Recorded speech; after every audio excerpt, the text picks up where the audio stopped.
Good morning and welcome everyone to our first English episode. We are pe Deplin, a Romanian podcast about being in flow and alignment with life. And we are Andrea and Mara. Through these conversations, we are exploring the ways in which we can feel good with ourselves or better or well. And we bring to attention interesting connections between the physical body, the mind, emotions, spirit, and everything that surrounds us. This morning, our guest is Oana Iancu. She is the owner and founder of the Sacred Dao Acupuncture Clinic in Amsterdam. She's also an experienced acupuncturist who combines Chinese medicine therapies to restore and maintain physical, mental, and emotional balance and cultivate health. She told us that at the heart of her passion for practicing Chinese medicine lies the belief of its core foundations that in life and health, everything is interconnected, as well as the holistic approach of Chinese medicine, which focuses on us, on you as an individual, taking into account your constitution, your needs, and the context of your life, rather than applying one-size-fits-all treatments. Oana achieved her degree in Chinese medicine with first-class honors from the University of Westminster in London. Her training focused on acupuncture, and now I don't know if I'm going to pronounce them well, but tuina, cupping, moxibustion, gua sha, and Chinese medicine diet and lifestyle advice. She also regularly attends courses and events to ensure her continuous professional development and keep up to date with the latest research and treatment methods for the benefit of her patients. And I welcome you, Oana. Welcome, welcome, welcome. Thank you for being here. Good morning. Good morning, girls. Thank you for having me. Let me know if I didn't pronounce well any of No, your... you did great. Yeah, okay. Yeah. Yeah. So we are happy to have you here because we are both really interested in Chinese medicine, but we have this very few knowledge and information about it. So we're kind of beginners and really, really curious about this introduction in which you're going to take us today. Yeah, right. I mean, obviously, I can talk about Chinese medicine, but my sincere advice is to go and experience Chinese medicine. So do an acupuncture treatment, and that will give you a very direct insight of what it means and what it can do for you. Okay. But I'll be happy to, to say a few things that I hope they're relevant for you. Thanks. I would like us to start with your story, maybe share a little bit about your journey and how you got to do what you're doing today before going into any more specifics. Well, I guess, it's curiosity and struggle. These are the two main words because I struggled quite a lot as a teenager with depression and, some other issues. And I tried acupuncture when I was 20. I really loved it. And then I really wanted to study it, but at the time, I guess the conditions weren't necessarily, supporting that. So I decided to study foreign languages. And in the end, actually, Chinese medicine is just another language because, everything that we learn is almost like adding to a lens. It's adding a lens to like a camera. If you think you have a camera, and the more lenses you have, and the more clear you can see. So at some point, obviously, because life takes you at the right time, I met a Chinese master in that was practicing in Romania. And he did some acupuncture as well. And we did some Qigong and Tai Chi together. And because I was very unhappy with my job and what I was doing, and I felt like I wasn't in the right profession, I asked him, like, what could I do? Where could I study this? How can I practice Chinese medicine? And he recommended London because he had some students there. And it was a leap of faith. I think I was 29, and obviously I abandoned my old life and packed my bag and moved to London and started fresh. It's been a great experience, and I'm absolutely grateful for every moment. It taught me so much about myself. Moving to London, kind of being on my own, this course, and everything that I've experienced before that, because I think going through things, going through depression or going through a certain illness makes you a better person. I always see illness as an opportunity. It really makes you look at yourself, think about what things work for you, if there's anything that you can let go of, and there's always a lot to let go of. I think that's kind of the long story short. That's kind of how I got to acupuncture. On the way to acupuncture, it helped me a lot, and I also wanted to, because I believe in it so much, I also wanted to help, and I also wanted to be able to give a bit back from from the things that I have received. Sounds great, like such a journey. Yeah, it's still a journey. It never ends, and obviously, like I was telling you when we met earlier, it's a lifelong learning profession, and that's what I love about it, because I learn as I go. My patients teach me so many things, and I feel really honored, to have access to that and to experience that every day. It's obvious by the way you're talking about it that it's really like your profession and mission, and that you're doing it with this sense of devotion. You got it. We got it. Yeah. Okay, so maybe we can start with that, with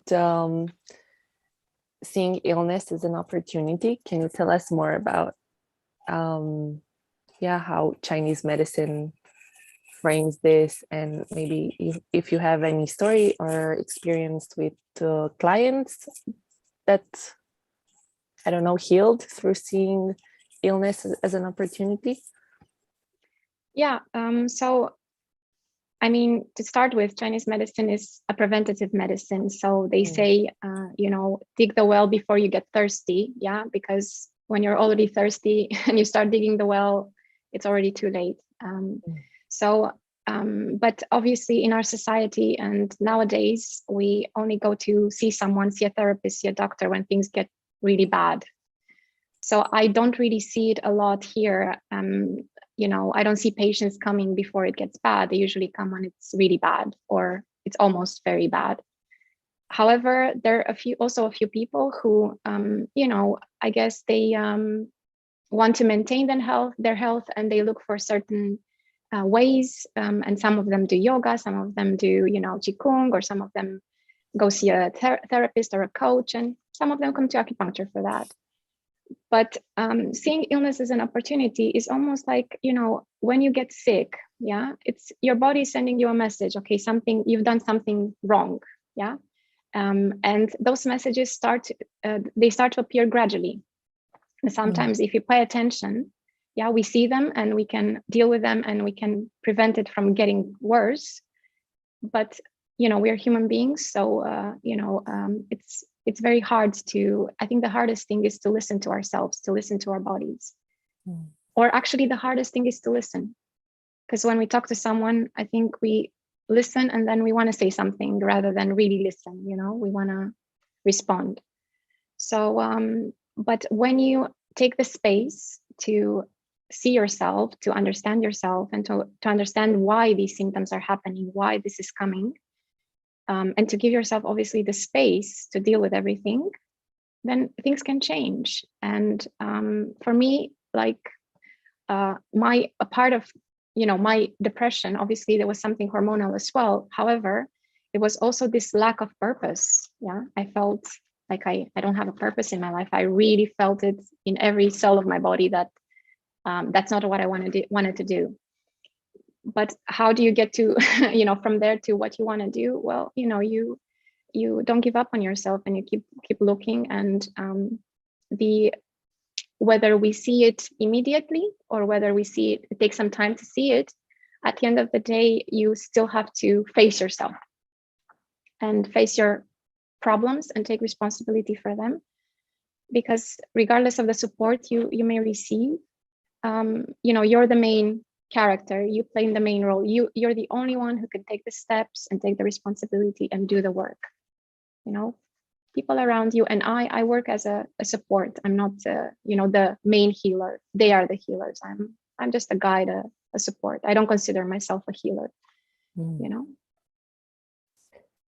And is Chinese medicine offering a framework for understanding the root cause of illness? Because you did mention, understanding. Yeah, of course.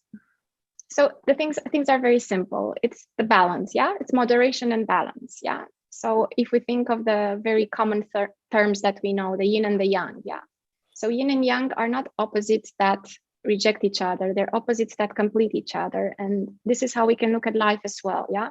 So we see things as good and bad, but the experiences that are bad, what we consider bad, they're actually there for a reason, and they show us things. Yeah.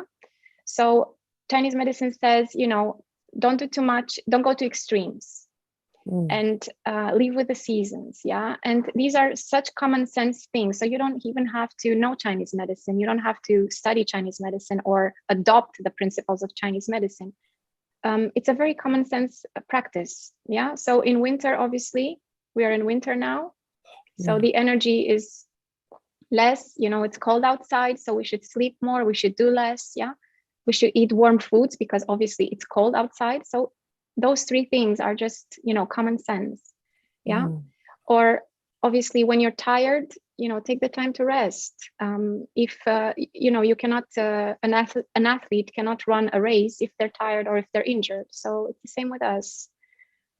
So like I said, the main principles are really, really common sense principles. Don't go to extremes, and, take care of yourself, with diet, obviously, eat enough and at the right times, and with every patient or with each person, obviously we have different constitutions and we have different tendencies, and it does help to know, what works for us and what doesn't. And sometimes we can find that on our own, and sometimes we need, you need to do a test, or you need to go to someone to help you understand that. But yeah. What are the main constitutions in Chinese medicine? Well, you look at the 5 elements mainly, because on the one hand, we all have the 5 elements within us. So if someone is a wood person, it doesn't mean that they don't have the other 4 elements in them, but we all have tendencies. So it can be a constitutional tendency, but it can also be a tendency given by what's happening at the moment in our bodies. Yeah. So if fire is too much in our bodies, we get hot and we get angry. Yeah. And that might not necessarily be our constitution. It can just be that we have a very stressful period, and then that element kind of gets depleted and it's acting up. Yeah. So we work a lot with 5 elements. Yeah. And then the 5 elements, they relate to the organs, and they relate to the seasons, and they relate to emotions. So when a person, you go through some questions and they say, for example, I'm angry, and the first thing you think, okay, this is liver. But sometimes they say, oh, but I'm actually so afraid, and then you think, okay, this is kidney, and the kidney is the mother of the liver. So it kind of makes sense, it's like the mother is not nurturing the child. So, you're afraid, but you're also angry. So there's so many correlations that you can make with a person telling you their symptoms, like their digestion, their sleep patterns, their emotions, the pains that they have in their bodies, and all of these things. I already love it. I knew I was going to love it from the little things that I knew about Chinese medicine. What I want you to do is, if you feel comfortable, just go back to the seasons, because you told us about winter, like basic principles of winter. Would you feel like going through all of them and giving us some basic principles for each season? Yeah, I mean, we can do that for sure. I mean, I can give you some small directions, because, like I said, it's very common sense. So, all right. So with winter, it's a very yin season. It's almost like the yang goes deep, and that's why we're hibernating, whether we know it or we don't. We are hibernating in winter, and that's why we should do less. So Chinese medicine says just eat warm foods, rest more, go to bed early, wake up early. And there's some foods that you recommend. I mean, winter is correlated with the kidney. So we have to take care of our kidneys, and that means also with the foods that we eat, but it's almost like making sure, because, the kidneys are on the lower back. So making sure our lower backs are covered. And in terms of emotions, it's the fear, it's and the will. Like when we feel like we are kind of stuck in fight or flight, and there's we don't really find the capacity to apply our plans. This is kind of related to a deficiency of kidney of that. I mean, I don't know what else you want to know about this. If there's anything else. No, it's fine. I just wanted to, you can exactly, just quickly. Quickly, so we can talk about more things. Yeah, of course. So with spring, it's related to the liver. So it means growth and expansion, and imagine like a tree growing. So this is the spring, and the main emotion is anger. I mean the wrong emotion. Let's say the bad emotion. Anger is actually not a bad emotion, because we have to go through all emotions. However, if we don't attend to it, if we don't find a way to express it in a constructive way, it can be harmful. So I'm not saying anger is bad, but not lashing out and finding the reason behind it and kind of dealing with that. So the liver also has this way of planning, seeing the future and being kind of focused. So when we have that, when we are like that, everything is, it means the liver functions well. The taste is sour. So you can eat sour food. So for each organ, you can obviously the taste that is associated with the organ helps, but not too much of it.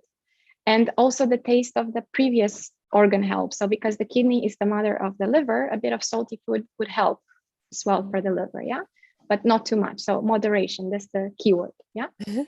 All right. And for summer, it's the spleen and the stomach. So it's our earth, our digestion, and that's one of the center, because basically from the stomach and the spleen, we get our postnatal energy. And just to clarify a little bit, in Chinese medicine sees us, our body has the prenatal energy that we get from our parents, and that is stored in the kidney. And the kidney is the foundation of the yin and the yang in the body. So it's one of the most important organs. And then we have the postnatal energy that comes from the stomach and the spleen. And that is basically what we get from the food that we eat and what we drink and the air that we breathe, So this is a very important function, because if we don't have enough postnatal energy, we start to consume from the prenatal energy, and that's harder to replenish. So it's very important to, diet, and we know that is a very important tool in our lives. What we eat can help us or can harm us. So the function is that the stomach digests the food, and the spleen takes it and transforms it into nutrients and transports it all over the body, making sure that everything gets nurtured. And the emotion correlated to spleen, because we mainly look at the yin organs when we talk about the 5 elements. We also look at the yang organs, but it's mainly the yin organs, because they're the vital organs.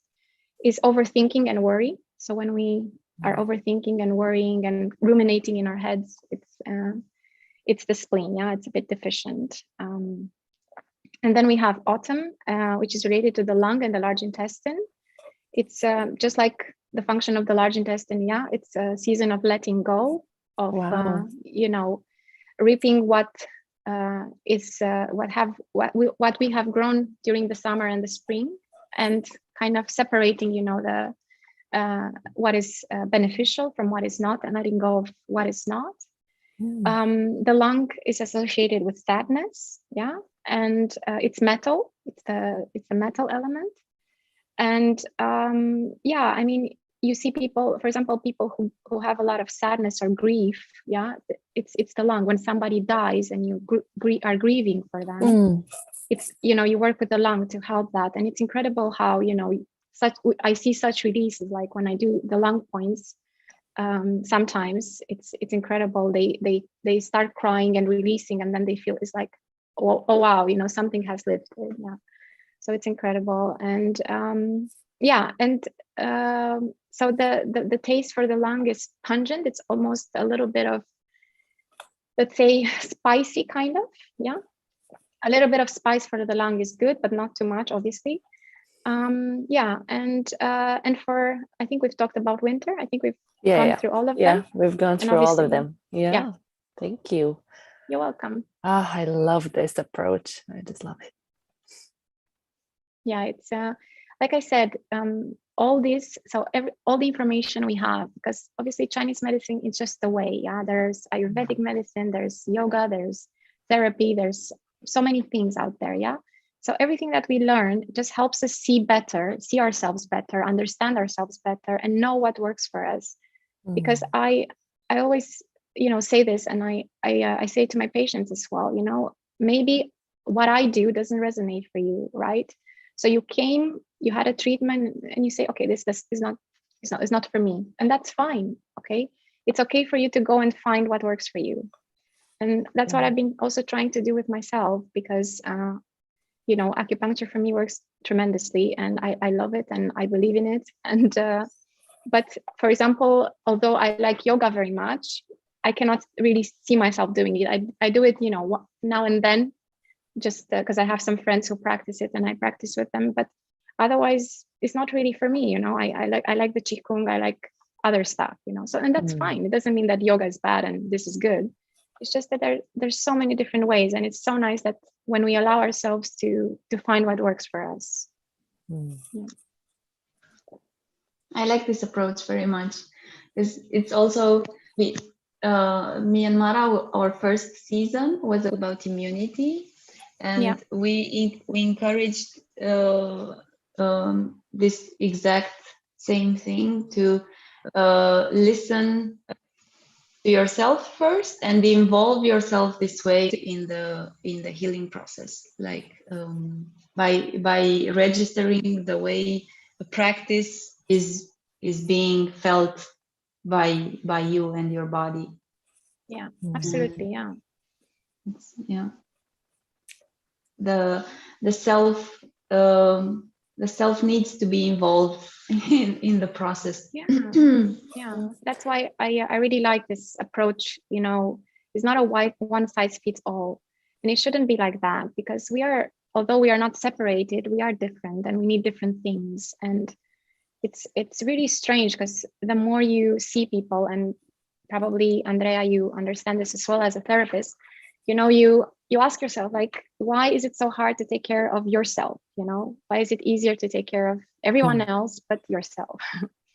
And and really, sitting with yourself and finding out, okay, what works for me? What do I need? Or trying to apply a standard. Like we have so many preconceived images of how life should be, or how our professions should be, or how our relationships should be. There are no recipes. There are no, standards. Those are false. You have to go in and find it for yourself, what you can do, what works, what doesn't. But we're all on a path, and we're all on a journey, and we learn as we go along. And that's good. You're such an appropriate guest for our podcast because all our podcast is about this, about the exploration of the different paths and of their value, of looking for different answers for everyone and different approaches, and not for that universal, truth. We're also not trying to preach anything about health and wellness, No, but of just, course. open doors and explore possibilities for doing that. Totally.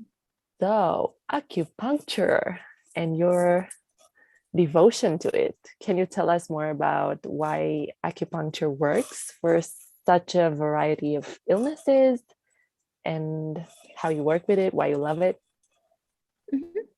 Sure. I mean, we don't see illness as, so for example, if you take a person who has, I don't know, cancer or diabetes, so these are just names of diseases, and each person has different symptoms. You're not going to see two patients that have the same type of illness, even though it's the same name, so two people with the same type of diabetes, or even if it's the same type of diabetes, it won't manifest in the same way. So we look at the person again and we see what's happening to them, and we treat what we see. We don't treat the disease, we treat the person. And this is why it can treat so many things. And again, like I said, for me, it's I'm really amazed sometimes, because I believe in it with all my heart, but sometimes, you have cases of people coming with such complicated conditions, and it works, and you're like, how did this work? But it works because you go and you address the imbalance, whether there's a deficiency or an excess or a blockage. And once you relieve that from the body does its thing, because the body has this amazing capacity to regulate itself. So, some actually, because there's always, people in the Western medicine, they always try to kind of explain it in a scientific way. Explain Chinese medicine in a scientific way. And obviously you can do that up to a certain point, because there's also a sacred part of Chinese medicine, a subtle part that you shouldn't really try to explain. Because it's almost like explaining love. It's a secretion of oxytocin, but is that all there is? Is that love? It's not really that, right? So just going back to that, I was just going to say that basically, if you were to relate it to the Western medicine, what acupuncture does is basically it regulates the balance between the sympathetic and parasympathetic systems. So the yin and the yang, you can relate them to that if you want to have a correlation. We don't want to make correlations like that. But we do it in order to explain things. So basically, this is why we can treat so many things. And there's multiple examples. I mean, for me, I think the most astonishing cases were like a woman with a baby and her placenta wasn't feeding the baby, and I did moxa on her on the subspleen points, and the baby started growing, and they were checking her every week, and in the end everything was fine. Moxa is a herb that comes from Japan, and you make little cones, like little pyramids, and you burn it directly on the points. So if you go on my website, you're going to see an image of that. So you just put the herb there, you burn it, and at some point you feel the warmth, and when it gets too hot, you take it off. So it's a very, very nourishing therapy, especially the direct moxa. Or women who are in the danger of miscarriage, and we use points that help the body keep the pregnancy. Or placenta previa, I had a case with that, and she gave birth normally, everything was fine. Or I don't know, so many things, and again, it's incredible, because you see you work with what's happening in that person. When someone comes and say, I have placenta previa, I'm trying to see that, of course, it tells me something because it gives me a direction, but I look at her and I look at her, what's happening in her body, and I work with that. How do you see what's happening in the body? Is it by talking to the person, or you also, how do you investigate that? Obviously there's a conversation, and they tell me their symptoms and complaints, and then I take their pulse, and with the pulse you feel, so on each on each wrist, around here. You have on the right, you have the spleen. You have the lung, the spleen, and the kidney yang, one side of the kidney, and on this side, on the left, you have the heart, the liver, and the kidney yin. Yeah. So basically, you feel the pulse, and you feel what's happening in each organ, and you also feel what's happening, at the 3 levels in the body, because we split the body into the upper part, the middle part, and the lower part. Yeah. And then you look at their tongue. The tongue is like a map of the body. It tells you so many things. So I always have to see it twice, because there's so much information, from the coating, or how the color of the tongue, the sublingual veins, the tooth marks, the red dots or cracks or everything. It tells you so many things. And then when they lie on the bed, I also do an abdominal diagnosis. This is more of a Japanese style to do an abdominal diagnosis. And you also, basically all these things confirm what's happening. Yeah. So if the tongue shows there's a liver problem, you're definitely going to feel something on the liver side or something related to that, And you also diagnose with the points. So the points, because are not just, there for me to needle them. They also give you a lot of information. So when you touch them, you feel, sometimes when I want to decide between 2 points, I touch the 2 of them, and I feel where is more, congestion, or where I can feel more. And you really feel, it's a skill that you develop with practicing Qigong a lot, because you develop the sensitivity of your palms. But also when you practice Chinese medicine, you learn to feel. Palpation is a skill that you really need to master, and you really need to be good at, because and you see how their skin looks, or you see their face. The face tells you a lot of things as well. Yeah, there's so many. The smell, observing, smelling. The smell tells you something, or even them saying, "Oh, I crave sweets so much," and you think spleen, because sweet is the taste of the spleen, or you think, I don't know, yeah. So that gives you an information, but everything has to be put in a context, because just one thing. So Chinese medicine is very contextual. You cannot take things out of the context, because if someone says, "Oh my God, I was vomiting yesterday," but why? Did you eat something? Did you catch a virus? You have to know, and you have to take into consideration what the factors and what happened. Yeah. This is beautiful. I love it so much. I'm really glad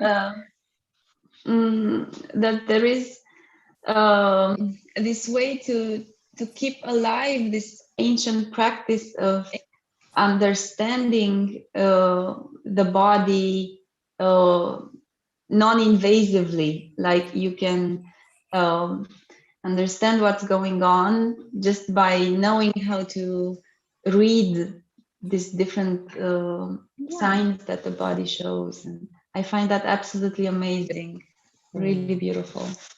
Yeah, it's really fascinating. Or even just by listening, you're like a very good listener of the body. Mm-hmm. Yeah, exactly. And this is what, I try to this is the message. How do you learn to listen to yourself? Because you find out all these information, and again, there's so much information out there that you can find out and you can read and everything. And it's about all of us learning how to listen to ourselves, because I enjoy teaching people and seeing them, but I love to see them and help them get better, and then them moving on. It's about teaching them how to take care of themselves. It's not just me always being there for when things go wrong. It's like, you go to there's that saying, when you go to a priest and you confess, and then you go and sin again, and then you go again and you confess, and then you go and sin again, and the priest is always there to listen to you. But that's not how you evolve, right? So if you want to see a change, you have to take the steps. However, that's also very different and very personal, because the stages of change are not easy, and it has to be gradual, because if it's sudden, it won't last. And not everybody is ready to change at the time they come for a treatment. Yeah. So sometimes they're like almost flirting with the idea of changing. But once they take some steps, they realize, oh, wow, this is too much for me right now. And that's okay as well. So that's again about the perfect timing, or, synchronicity, or however you want to call it. Yeah. So everything happens at the right time, when we are ready, when we had enough, or when we want to make a change, then we take the steps. But if we're not ready, it's harder, and it won't really help you, to see long-standing results, just because you're not doing your part. It's a really a relationship of collaboration. We are collaborating together. We're like a team to help the person. Yeah. Mm-hmm. But if the patient doesn't do their part, it's quite hard to see those things. And of course they have to come all the time. I love this idea of being patient with change, and the fact that it doesn't work if you go fast through it. Yeah. Because that's my tendency a lot. So I'm always looking for the next change that I can do, and how to get to the next version of myself. Mm-hmm. And that can be exhausting sometimes. And it's true. Some things, when I really take my time, they work. And the ones that I artificially want to do in a different rhythm than my true rhythm, mm-hmm. they never work. You're right. And they actually burn me out. Yeah, absolutely. In the process. And it's okay to go there sometimes, because it's not like you reach a point and then you're enlightened and the rest of your life is, solved. It's an ongoing journey, and we are human beings. We're in a human body with a human mind. So our basic brain will sabotage us sometimes, and we are creatures of habit. Yeah. So it's very hard to change our very old habits and what we've learned in our childhoods, or what affected us in our, early years or later years. Yeah. So it's patience, be kind to yourself. When you're in a moment like that, you just have to say, okay, this is a moment of struggle. May I be kind to myself, and and try again. Try again later. Try again later. Yeah. You mentioned in a previous conversation of ours, mm-hmm. Dao versus Wu Wei. Is it Wu Wei? I mean, it's not versus. It's more. It's part of it. Okay. Can you go into that? Can you tell me more? Sure. Can you tell us more about what you wanted to say with that? I mean, to be honest, Dao is anyway.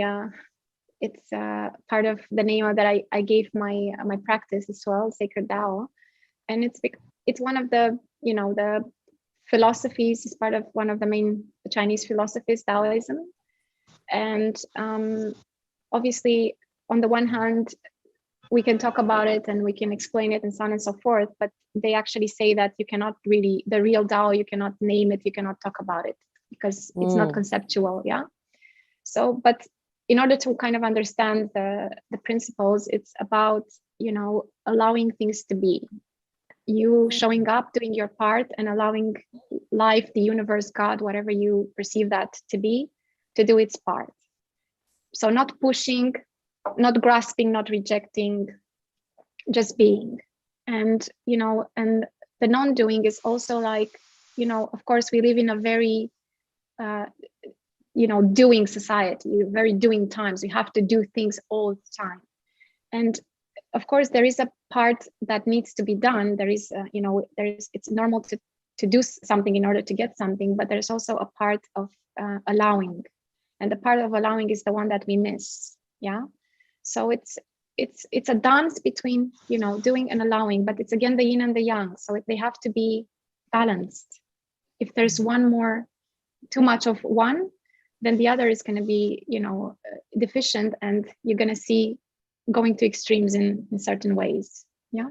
So the Tao is just allowing. It's, waking up every day and showing up, doing your best, and, taking everything that's happening to you with an open heart, and not necessarily saying, oh, this is bad and this is good and I prefer this and I don't want that to happen.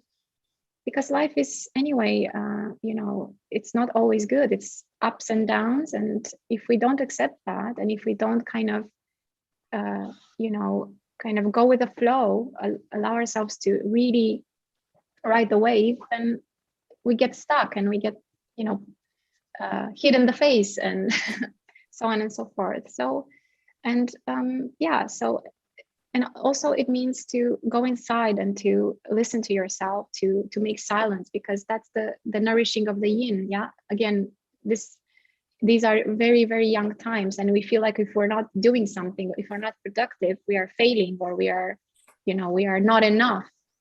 But there's so much need to nourish the more silent part, to just sit in silence and listen to yourself, or connect with yourself, find ways to connect to yourself, go in nature, whatever works for you. But if we don't listen, and if the mind chatter is always taking over in our heads, then how can we know what we want, and how can we discover what works for us, and try to kind of also deal with the problems that we might have? It's really impossible. Yeah. And the other thing is that the thing that I also like about the Tao is that you can translate it as a path. And I for me, it was very, very important to find my path. And I think not just for me, I think for everyone. And I feel in a way that happens quite enough times, in a way, I'm also there to help others find that, because you know how it is when you go through something and you get out of it somehow, you know in a way how to support others as well. Yeah. So part of my journey is also to support others to find their paths, to find themselves, to find their paths, and I hope I can do that for as long as possible. That's extremely valuable for this world. Yeah. And the Wu Wei? So the Wu Wei is the non-doing principle. Yeah. So again, it's just non-doing is it's allowing. Yeah. So it's doing without doing, if that makes sense. Yeah. Because you do something, but you're not like there and waiting for things to happen, and you keep doing and you keep pushing and you keep, it's just let go. You set your intention and you let it go. You allow and this feeling of always having to do something, this is so wrong. Life is just meant to be lived. To the universe, it doesn't matter if today you do 20 things or you do nothing. It's just our human ego that wants us to feel good at the end of the day, because I ticked this task and I ticked this one and I did this and I did the other. And that's the going against the wave. That's going against the Tao. That's, So yeah, doing with detachment, kind of, if that makes sense. Totally makes sense. Yeah. It relaxes me only to think about it or talk about it. My body is feeling so much better. We are unfortunately approaching the end of our episode today. So, Andrea, do you have any other question for Oana, or? Nope. Nope. Okay. So our last question is, how can people find you if they want to work with you? Are you available for, online sessions for our Romanian audience? I'm obviously practicing in Amsterdam, so whoever is in Amsterdam and around, they're most welcome. And you can obviously go to my website and see where you can find me, where I am, and what I offer. With the online sessions, obviously I cannot needle online. Not yet. Not now. We were talking earlier about the one-to-one. I really love the fact that I can see people in person, and I'm not against the online. I think it's very useful, and otherwise we couldn't do this today.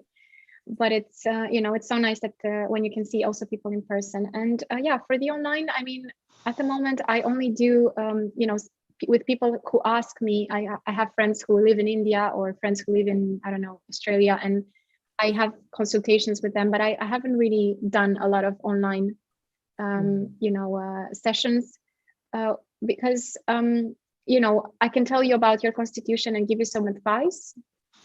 And if people want that, I'm happy to do it, but obviously I cannot treat you. so I don't know, in the future, I do a lot of also, I don't just treat, I also do a bit of therapy. And because we were taught therapy also in the university, and I believe that it's a very important part of my treatments, to talk to the person, to find the tools, and and in the future I'll probably do some of that as well. But anyway, always reach out, always feel free to reach out, and if I can help in a way, I'll be happy to. Just tell us your website again. It's sacreddaoacupuncture.com. Great, so people can remember that. Okay, so thank you very much. Thank you so much, Oana. Thank you so much as well. And it was lovely to talk to you girls. And I hope this helps a little bit. And,